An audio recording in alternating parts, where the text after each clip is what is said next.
Subscribe करें हमारे YouTube channel साधना gold को और पाएं वीडियोस सबसे पहले। बेल आइकन दबाना ना भूलें।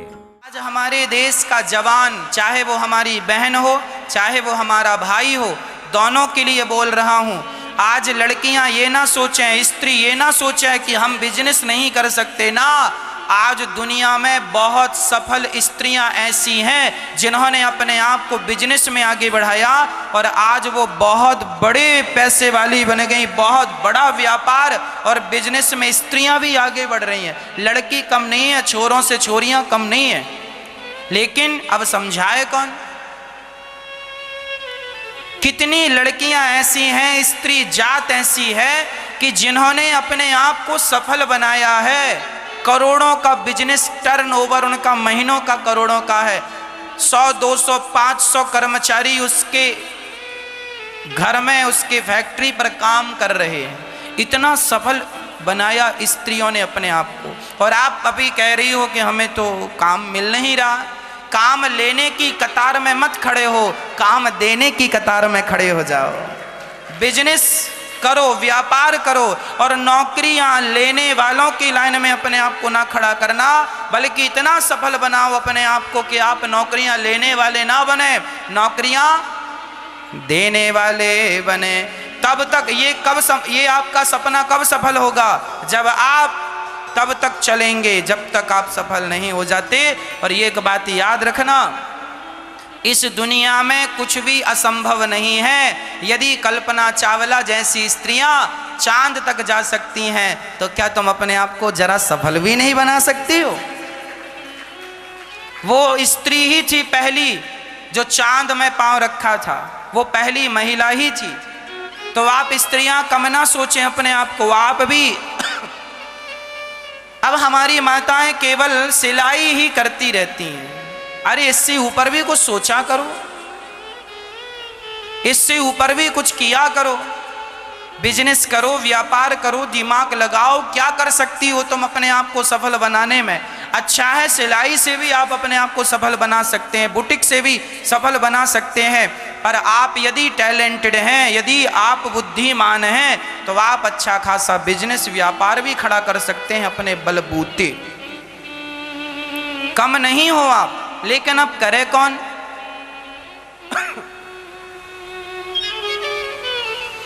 एक तो हमारे भारत की सोच भी पुराने जमाने की है।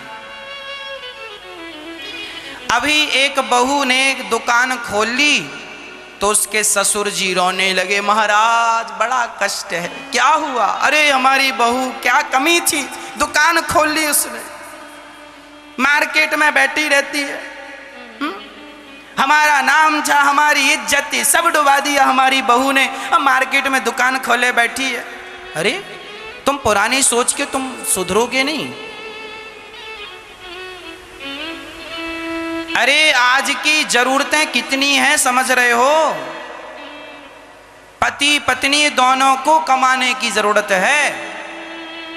दोनों काम करो, दोनों कमाओ और दोनों सफल बनो, अपने आप को बनाओ, अपने बच्चों को अच्छी शिक्षा, अपनी जिंदगी अच्छे से जियो। घर में बैठ के भी कोई फायदा तो है नहीं कि चूल्हा फूका, रोटी बनाई और पड़े रहो। वो जमाना गया कि औरत केवल घर पे रहती थी।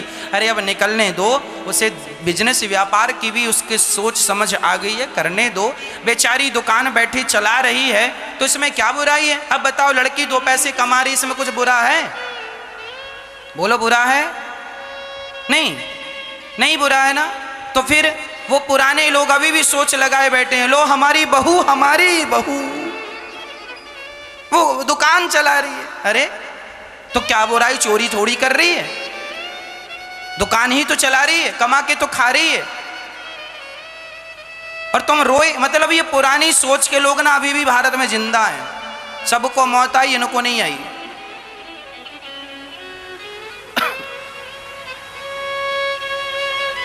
ये नहीं मरे।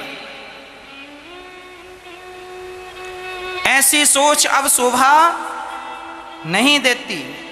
चाहे लड़की हो चाहे लड़का हो, दोनों को कमाना चाहिए।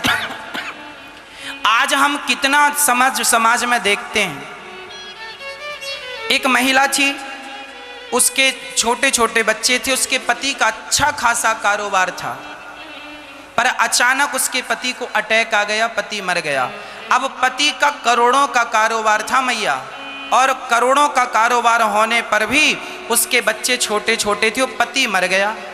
अब वो महिला क्या करे, पति के नाम पर रोए कि अपना व्यापार सफल बनाए, कि बच्चों को पाल पोस के बड़ा करे, कि पति के नाम पर केवल रोती रह जाए? क्या करे, क्या करे?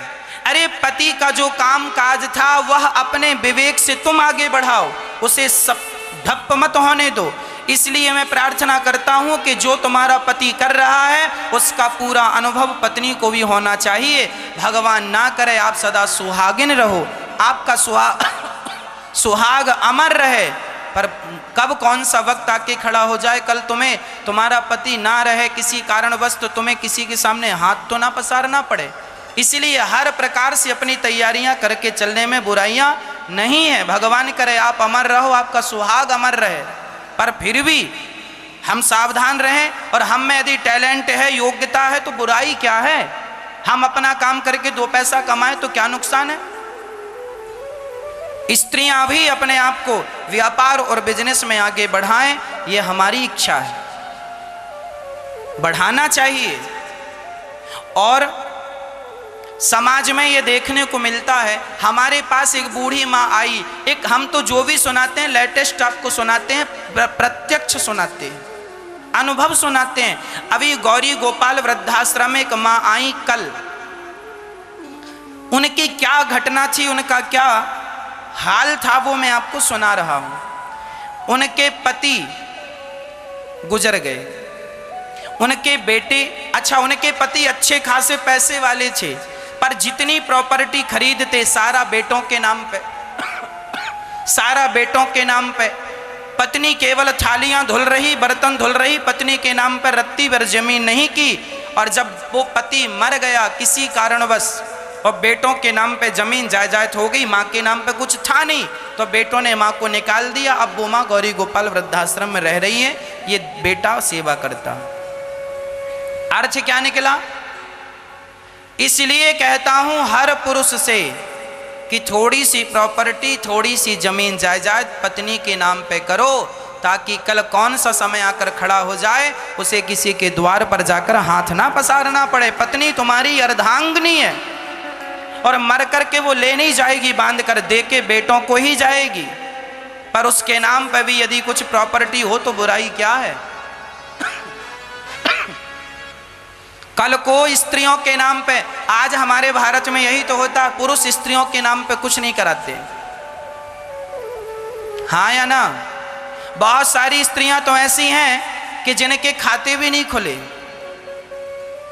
अब तो समझदार हो गया भारत, तो कुछ कुछ ठीक है, पर पुरुष लोग ना स्त्रियों पर कोई जमीन जायदाद नहीं लिखवाते थे। 1 एकड़, आधा एकड़, 1 बीघा, 1 प्लॉट, कुछ भी नहीं।